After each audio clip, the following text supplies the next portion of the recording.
Garn-Sau, ploughing hand, cultivating hand, the last of what I would define of the long range techniques.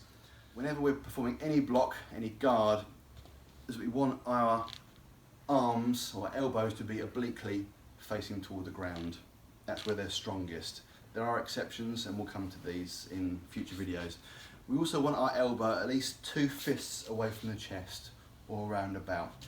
The closer that comes to the chest, the weaker the structure.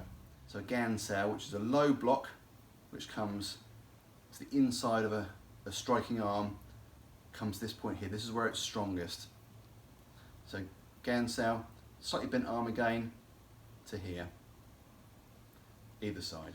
So again, just to reiterate, these are the points in which we are strongest, fully engaging our latimus dorsi, our lats, to ensure that our blocks are strongest. Doesn't mean we can't go beyond that to block, it just means it's not quite as strong and quite as stable as when we're in this zone here. So let's see how that works in practice. So if I borrow Sam, round punch to the ribs please. So as with all blocks, which again I should have reiterated, the block is about 2/3 of the way up the arm. If you give me a straight punch to the gut please, same kind of angle here.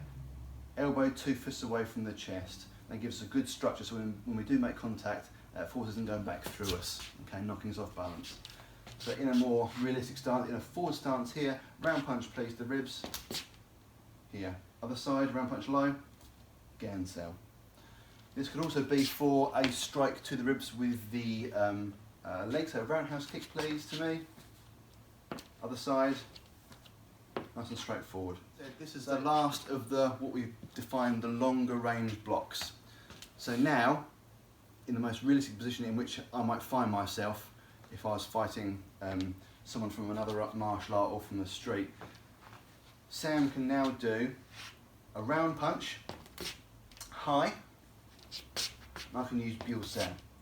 You can now do a straight punch high, and I can use pak-sau or wu-sau to block that incoming force. He can do a punch now to the gut, I can do gum-sau, and he can now do a round punch to the gut. Wu-sau, pak-sau, ploughing, gum-sau, and Garn-Sau. Kind of the 5 most important blocks in Wing Chun. We're going to go next week into moves like fuk-sau, jut-sau, bon-sau, and tan-sau, before we get into the more discrete movements such as chun-sau.